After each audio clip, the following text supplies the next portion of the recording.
So, hello guys, my name is Mayra Madiho. So, i-discuss ko ngayon yung derivatives of inverse trigonometric function.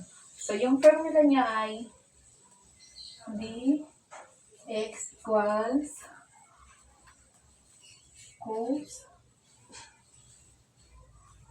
cos of u. Then, equals -1 times square root of 1 over u times of y prime. So, yung given niya ay y prime equals cos 1 of x3 plus 1. So, i-solving natin siya para makuha natin yung u. So, u niya ay x plus 1. Then, yung u prime niya ay 3x squared. So, y prime equals, i-substitute, gagamitan na natin siya ng formula. So, 1 square root of 1 over u times u prime. So, y prime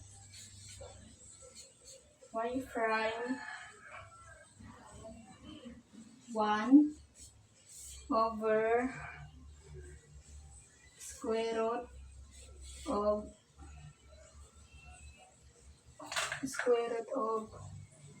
1 x plus 1 is 2 times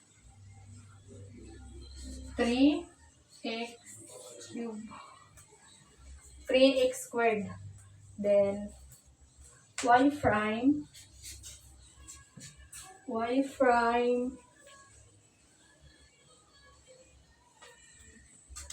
substitute na natin yung 3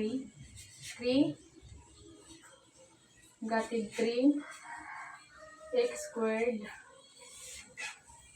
over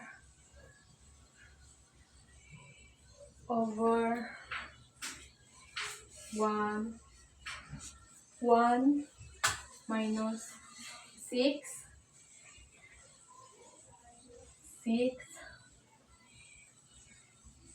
over x over plus 2x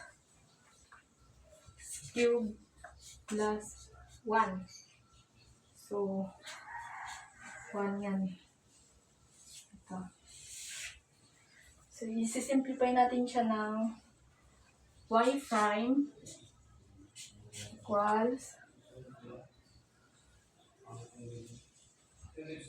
3x squared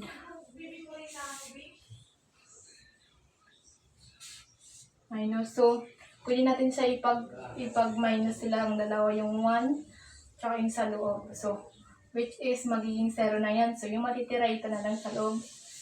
X 1 minus x over 6 plus 2x.